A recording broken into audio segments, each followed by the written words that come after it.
So what is the fallout from this delay for these small businesses? Now, a deadline for them has been pushed back by a year. But what does that mean exactly? Jean Card is the Vice President of Media and Communications for the National Federation of Independent Business, which is a small business advocacy group. The NFIB had concerns about this law since the start. Jean, thank you for being here. So we've been talking on the show about how most of these small businesses, Obamacare wasn't really kicking in for them right now anyway, because there was a loophole in the law that didn't really require them to sign up until next year.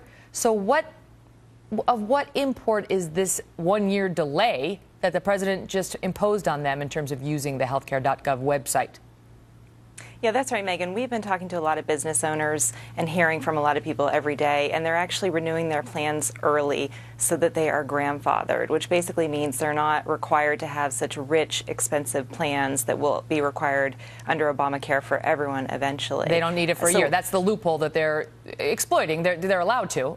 So they're not going to suffer all these things until a year from now.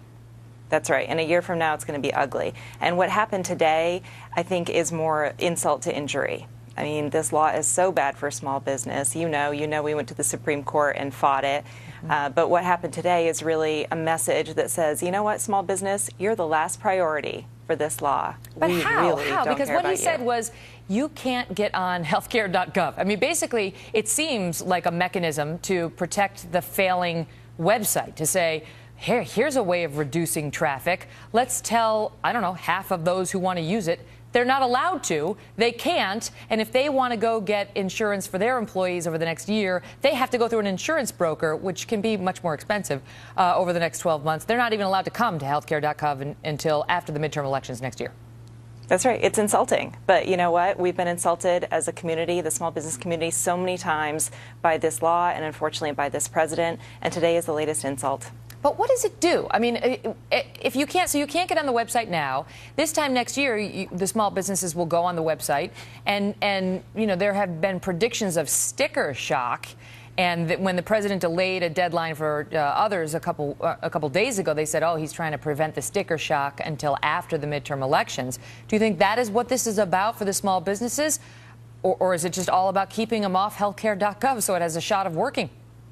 No, I think there's a part of that. I'm sure that if they're going to pick a group to stay away in the meantime, then to make things easier, then fine. Why not small business? I mean, who cares, right?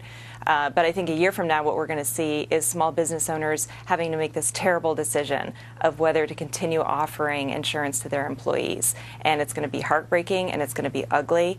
But I think probably deep down, it's a lot of the intention of the law. And I think Mark said this earlier, that getting people to go into the individual market and into the exchanges is the real goal here. And a year from now, there's going to be heartbreak in small business families all over America when that decision is made, because they probably just won't be able to afford it anymore as a small employer. And it's a terrible thing. We've covered some of that already on the show, because a lot of small businesses chose not to wait and didn't take advantage of the loophole, and they're going through it now. But the big shoe is going to drop in a year from now. Jean, thanks for being here. Thanks, Megan. Well, there's also a new twist tonight in the story about the top political writer for Time magazine and why he told an interviewer that he believes that this health care law does provide for rationing, that there will be rationing once Obamacare kicks in, that was very real. Then he tried to backtrack it. Then today he had a different message, and we'll tell you what he said and what the truth is.